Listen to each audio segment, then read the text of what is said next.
Hello, everyone, and welcome to the Second to None podcast. I am Blayne Gilmer here with my co-host Tavarres King, former Georgia Bulldog and NFL wide receiver, who, as always, is with me to break down some action-packed SEC football. TK, another week that we've gone through and analyzed some games, given our 2 cents on stuff. I'm going to recap that a little bit tonight, but also going to be telling some people our thoughts on a little bit of rankings here, power rankings, offensive players, defensive players. The brain trust here has kind of come together on seeing who you want to rank where. So I'm excited about that. Yeah. Just another little fun night with you and I breaking down some SEC football and obviously some other things as well, and with the power rankings. So excited about that, man, and excited to get rolling with you. Got a big weekend, obviously. Dog fans. Going to Jacksonville, y'all be safe out there. Have a good time down there, and root us to victory. Let me tell you something. I've already talked to a couple of people from the state of Georgia that are down there already, and TK, the fun has commenced, my friend. It's already the fun has begun, my brother.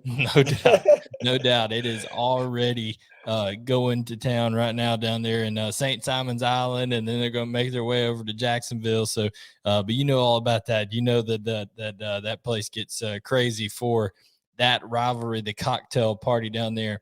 But TK, speaking of fun, if you want to have some fun and put a little extra on some games, we want to direct you over to Bet Online, because, guys, you got to remember, Bet Online is your number one spot for all basketball and football action this season. Heck, you even got baseball playoffs, all kinds of stuff that you can put some action on, put a bet down. So head on over to the new updated desktop or mobile website to sign up today and receive your 50% welcome bonus on your first deposit. Just use our promo code Bleav50, that's BLEAV 50, to receive your bonus. Like I said, from basketball, football, baseball, postseason, NHL, boxing, UFC, to your favorite Vegas casino games, don't wait to take advantage of the amazing offers available for the 2021 season. Bet Online, it's the fastest and easiest way to bet on all your favorite sports. Bet Online, it's where the game starts. And speaking of starting, TK, where we're going to start at is a little recap here of the action that was this week on our show here, Second to None. So, guys, if you don't already subscribe, do yourself a favor. Go ahead. It takes nothing to hit that button right now, that subscribe button, if you're watching on the 365 Sports YouTube channel. I mean, right, TK? That's effortless, man. Yeah, just click it. Just click it. Just click it. So we're going to the 365 Sport YouTube channel or Apple Podcast, Google Podcast, Spotify, anywhere. Just search Second to None, search TK's name, my name. It'll all pop up there for you. But as we mentioned, the cocktail party, TK, we're going to throw our predictions up from this week if you are watching on YouTube, and we'll tell them to you. Number one, Georgia Bulldogs -14 when we made our predictions, taking on the Florida Gators. Tavarres picked Georgia to win 42-17. I like Georgia just a slightly slimmer margin, 38-17. TK, just to briefly give everybody your reasons why again that you're going with the Dogs by that score. Man, I just think we kind of shut them down. Obviously, the defense looks great. I think that AR-15 and their quarterback situation has been what it was, and obviously I think they lead the league in interceptions. So if we're doing what we've been doing all year, getting to the quarterback, corralling him, putting him in situations that he's struggled in thus far, then I see us doing nothing than what we've been doing, and that's making plays. Yeah, and here's the thing: people are going to think that Florida is going to have some of these chunk plays, maybe that even, people forget they did score 42 points against LSU, right? They gave up 49, but the offense was doing some good stuff, and that was with having 4 turnovers. So, I mean, they were explosive in that game against LSU. However, LSU plays a lot of cover one, man-free TK. They're so much more undisciplined than Georgia is on the back end. Georgia's playing a lot more two-man and also a lot more just cover two, different types of zone. I mean, they're playing way more zone than they were years previous. I think they're going to make Anthony Richardson, if he's the guy, kind of pick his spots and, when you're a young cat like that taking on some of that pressure, his statistics against pressure aren't great at all. So I think Georgia just kind of suffocates them. And no matter which quarterback goes for Georgia, I think that offense is going to be able to just click on all cylinders. They're getting all their receivers back. So that's why, except for George Pickens and Dominic Blaylock, but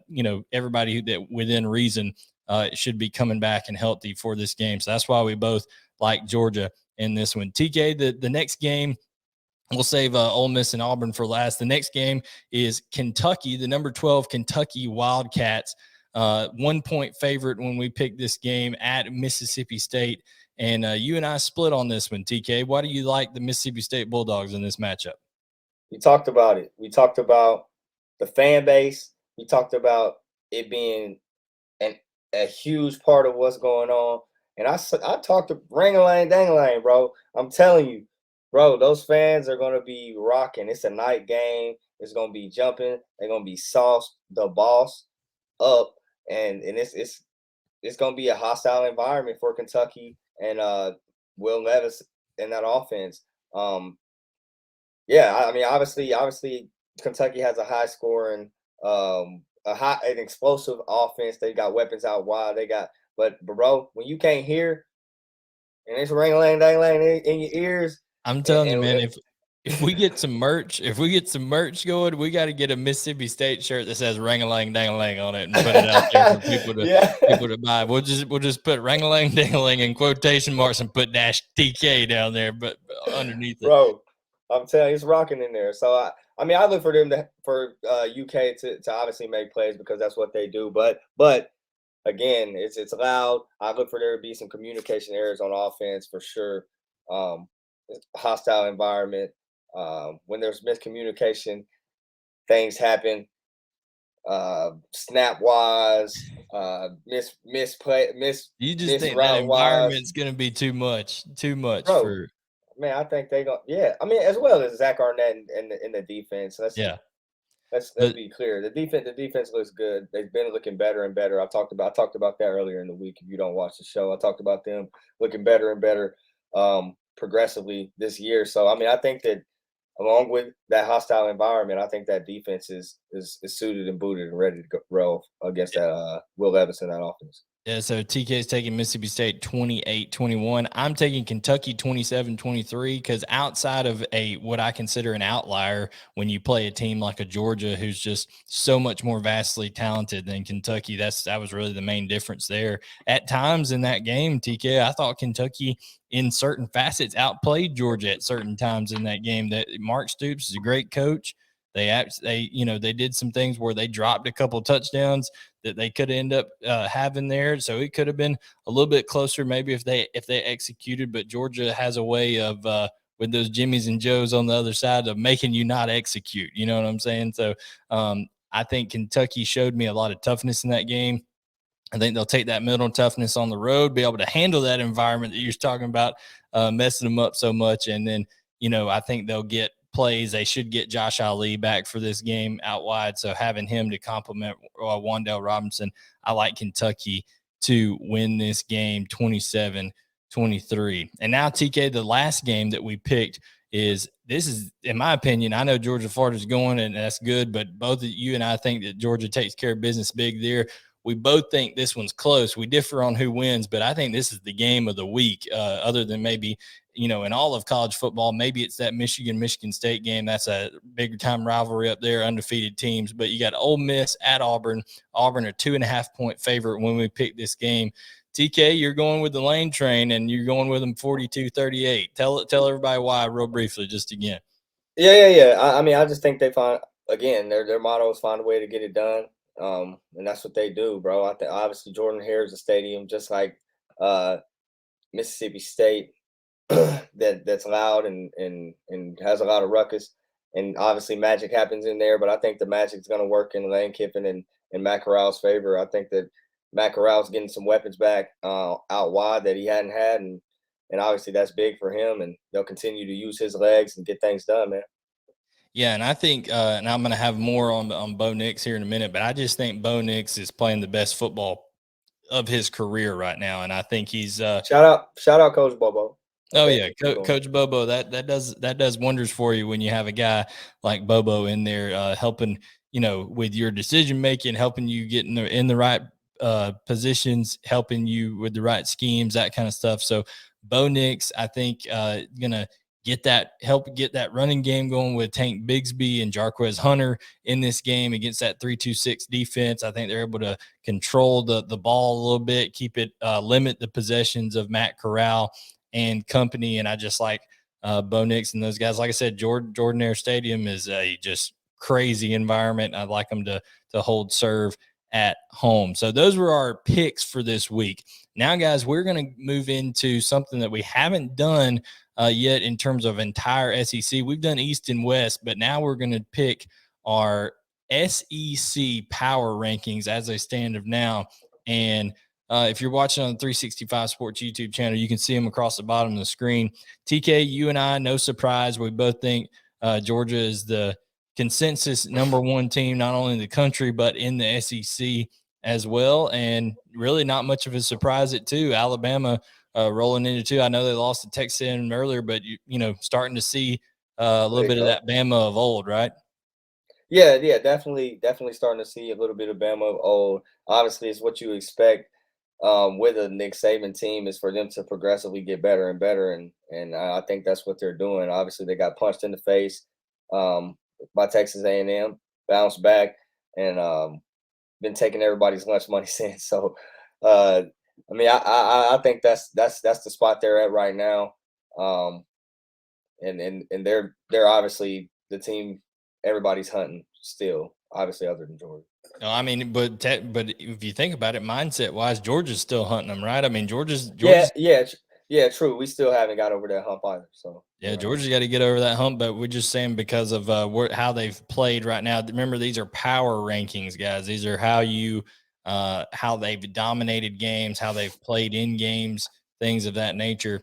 Number 3, I'm going to give to Kentucky. TK agrees with me on Kentucky that they're just a team that is, I know TK thinks they're going to get upset this week by Mississippi State, but as of now, until that happens, Kentucky has maybe the number 3 team or the number 2 defense in all the SEC, in my opinion, TK. Yeah, and that's why they're there. That's why they're there on our power rankings. They do have an extremely amazing defense. Mark Stoops has done tremendous things with that defense, done tremendous things with that team. Obviously, again, they have a strong, explosive offense that was, again, getting it done early. Some nicks and bumps along the way has caused them to, kind of stumble and bump, but as an offense, but I think they're figuring it out. But to my rain lane, dang lane, bro. No doubt. They might not get it done this weekend. I just think Kentucky's got pros on that defense, man. JJ Weaver, 100%. Josh Pascal, DeAndre Square, Yusef Corker, all these guys that are coming down and will just absolutely lay the wood to you. And then they're smart. They're smart. They've been there. They're smart. They understand what's going on. Oh yeah, a lot of senior talent. So they're very experienced players, and I think that's why they're at number 3. Number 4, Texas A&M. If for nothing else, they're playing great right now. But also, when you take down the champs at home, Ric Flair, you said to be the man, you got to beat the man. Well, Texas A&M beat the man. They just if they hadn't stubbed their toe against who we agree is a good Mississippi State team earlier in the year, they'd be in the driver's seat right now to go to Atlanta. They'd be. Alabama would be hoping on them to lose another game, but that's not how it sits right now. But I like them at number 4, and I know you do too. Yeah, I like them at number 4, man. They really looked good against Alabama, and like you said, if they hadn't messed up early on, they'd be in the driver's seat. So, Zach Calzada's growing up. He grew up in that game big time. They got the backs. That young O-line they had is growing up. So I think that's a perfect spot for him at 4, man. No doubt. And then number 5, TK, we had a tie. We couldn't decide. You and I were a little split because we think different teams are going to win the matchup this week. Ole Miss and Auburn. They're going to help us out. They're going to help us figure it out. Yeah, so next week we'll know who's number 5 or maybe even higher in the rankings after this Ole Miss and Auburn game. But we've got Ole Miss and Auburn tied at 5. So just for a recap, guys, Georgia 1, Alabama 2, Kentucky 3, Texas A&M 4, and Ole Miss and Auburn tied at 5 in our power rankings. Those teams are just kind of separating themselves here in the SEC right now. And I know people are going to say, well, shouldn't Florida be considered at 5? Guys, they've just been way too inconsistent, and I think it's going to get worse for them come Saturday when they face the Georgia Bulldogs. It's going to get worse for them. So here we go. Now let's go with our SEC offensive player rankings. Now, guys, there's a ton of players out there. You kind of got to go based off a feel of not only what they've accomplished, but what their potential is out there and what these guys can do at the next level as well. And TK and I both agree that when you're talking about Evan Neal, the left tackle at Alabama, Bryce Young doesn't have to worry a whole lot, TK, when you got Evan Neal covering your blind side. Nah, when you got a guy like that, he can shut down a complete animal on the other side. It's kind of impressive, as well as get movement in the pass game. I mean, in the run game. So I mean, he's a special type of player. Look for him to be drafted very, very early, or probably number 1 overall. Yeah, it depends on if a team wants if they want an edge rusher or they want a guy to protect against edge rushers, because it's either going to be Kayvon Thibodeau at Oregon or it's going to be Evan Neal, one of those two. Right. He's a baller, bro. Baller. So I mean, just somebody that I think is real special at Bama. Yeah, and the game, TK, just with how the game has developed, with edge rushers being so important, it makes those left tackles that much more important. And when you got a guy with the athleticism at 6'7", 350 that Evan Neal has, that's why he's number 1 on our offensive player rankings. Number 2, TK, the guy that's running the lane train that you like so much, Matt Corral. Yeah, man, I really, really like this kid. Obviously, Lane does too. Coach Kiffin does too. He's special, man. I think everybody sees his ability to not only throw the ball, but to run the ball, run RPOs. He's able to use his legs to do special things, which is something that I think people were surprised to see. So I really like him. He's got Heisman capability. I think he's another guy that when it's his time is going to be a high draft pick, because he's somebody that's with a coach with a high IQ. So he's going to be prepared. So I think that 2 spot is really good for him. And then coming in at that 3 spot, we got Brock Bowers. What you think about old Brock?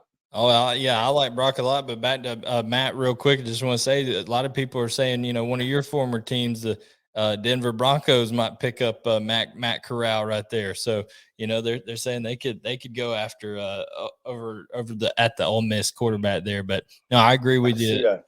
Brock Bowers at number 3. Some people are going to say, why is Bryce Young not in your top 5? Well, here's the thing.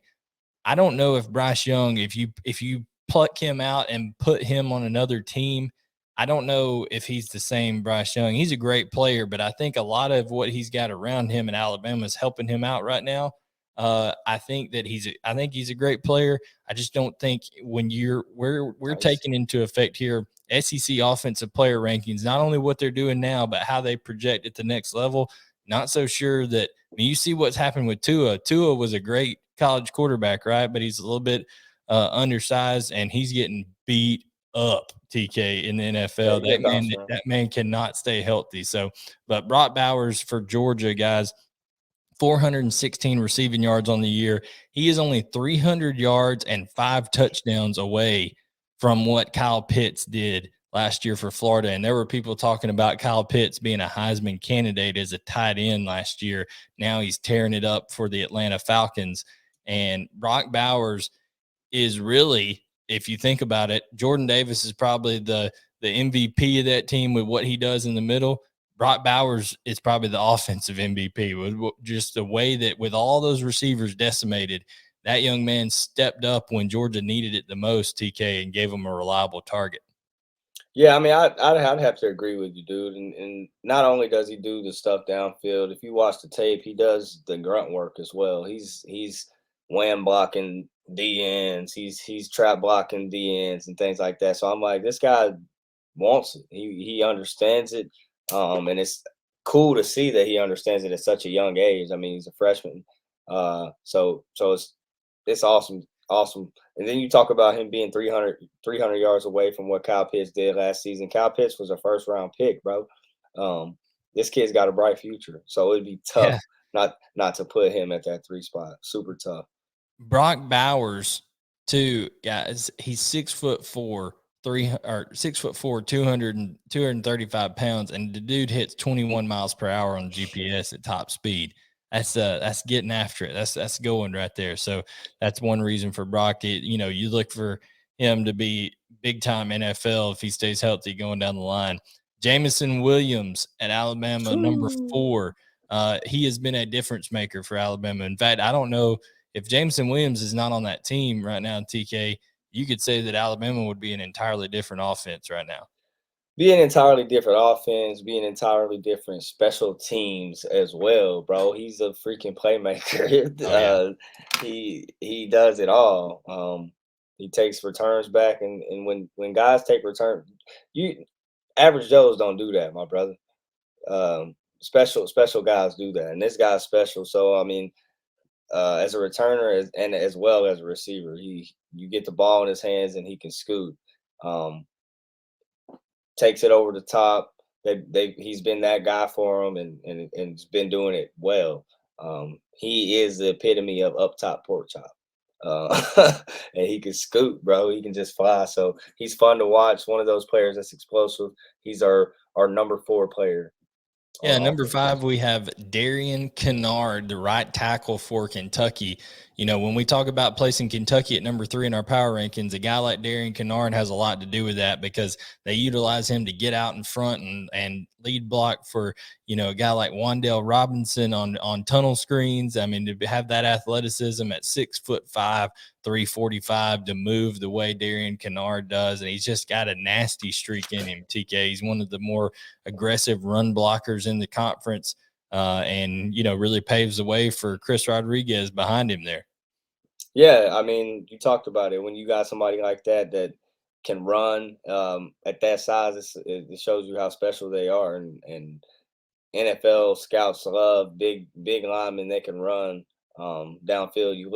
I think about a guy like Lyle Collins out of LSU that was with Dallas, just running down the field and blocking guys. Similar to this cat, similar to Darian Canard. So it's he's our number 5 player and rightfully so. Yeah, and now, TK, we got to show some love to the defensive side too. I know as an offensive guy, you like talking about those offensive cats, but we gotta give some love to the defense as well. And we'll start right off with the biggest reason for Georgia being the best defense in the country. That is Mr. Jordan Davis as number 1 right off the bat. And he's just a massive human being. I mean, some people say 6'8", some people say 6'7". The weight ranges anywhere depending on who you talk to. If is he 340? Is he 365? Who knows? But David Pollitt likes to say all the time, depending on what he ate for breakfast, is how much he weighs there. But TK, just the way that he controls other teams' running games is truly impressive. Man, it's unreal. What this kid does. Obviously, talking about a Heisman caliber player on a D line is insane. And Paul Feinbaum is on record of saying that his name should be in discussion. So I mean that's crazy. But you talk about it, dude. The dude wreaks havoc. He sheds blockers.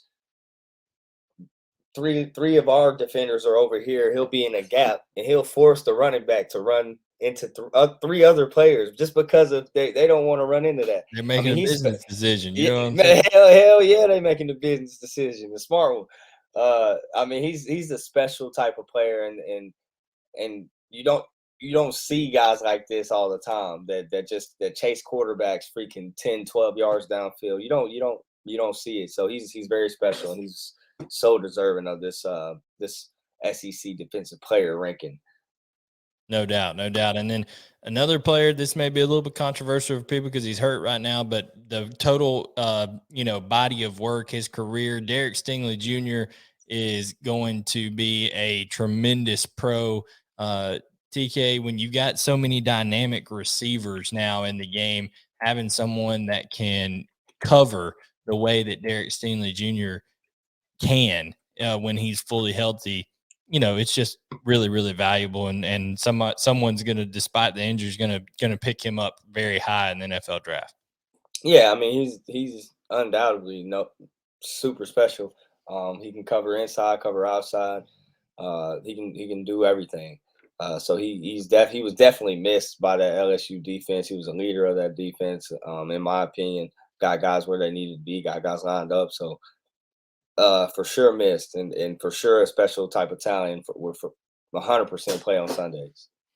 Another guy that's going to play on Sundays, probably a top 10 pick, DeMarvin Leal, the defensive end, 6'4", 290, has 5.5 sacks on the year for Texas A&M. TK, we've talked about it, how Zach Calzada and that offense struggled at times this year, but guys like DeMarvin Leal, they held the line, man, and were consistent, and that's the reason that Texas A&M was even close as they were in games like Arkansas that they lost, because they weren't giving up a ton of points early on because guys like DeMarvin Leal. Yeah, another cat that'll play on Sunday. 6'4", 290, got 5.5 sacks. So he's putting up numbers, and he's as well as putting up numbers, he's doing it the right way, and that's getting to the quarterback. So it's fun to see, and it's another cat that's deserving of this SEC player ranking. No doubt. And we're talking about player rankings in the SEC. We could have probably put a lot of Georgia players up here, TK, but we're showing some love to some of the other teams around here. But you got to put, if you're talking about top SEC players on defense, you got to put Nakobe Dean there, who's the signal caller for that Georgia defense, the guy in the middle, the team leader. How special has Nakobe Dean been this year? Super special, man. He's probably one of the funnest people to watch on tape. Obviously, you love watching Jordan Davis on tape, but this dude just finds a way to get to the ball. I was watching tape, and I saw him like slide through a freaking guard and center and make the play like 3 yards away on a running back. I can't remember who he was playing. I want to say it was Kentucky, but dude, stuff like that, again, just like Jordan Davis is it can't be taught. Those guys' mentality is like an apex predator, bro. They really want to get to the ball carrier, and it's evident that they're special players, and obviously another cat that we'll 100% see on Sundays.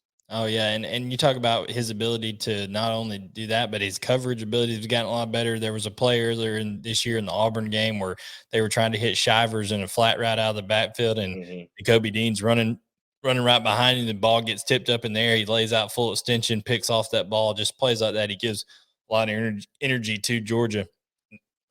Then our number 5 player is Jaylen Catalan, and Jaylen Catalan is a safety for Arkansas. Roman Harper's been on record saying that Jaylen Catalan is possibly the best safety in all of college football.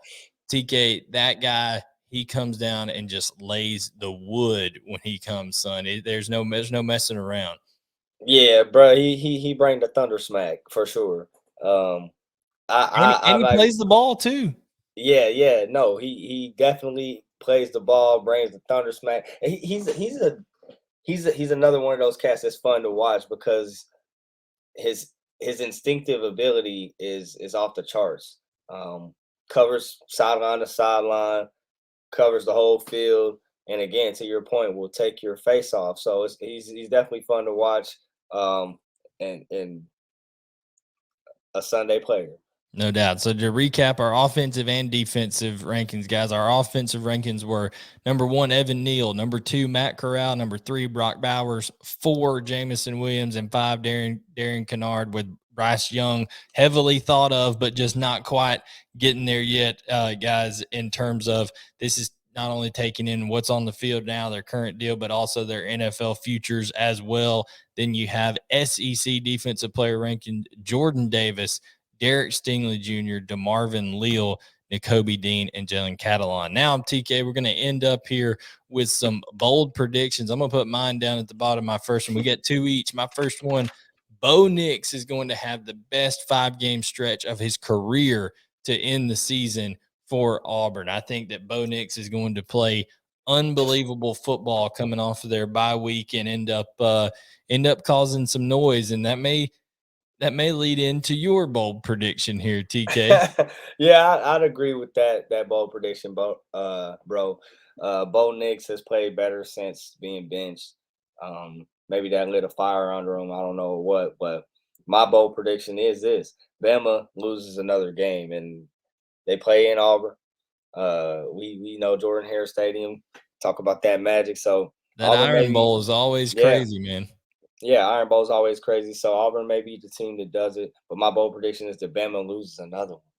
All right, and then we got my second bold prediction. George Pickens catches a touchdown pass for Georgia this year. So in order for that to happen, TK, I can get with that, my dude. In order for that to happen, that means he's got to be on the field. I think you see George Pickens back on the field for Georgia this season.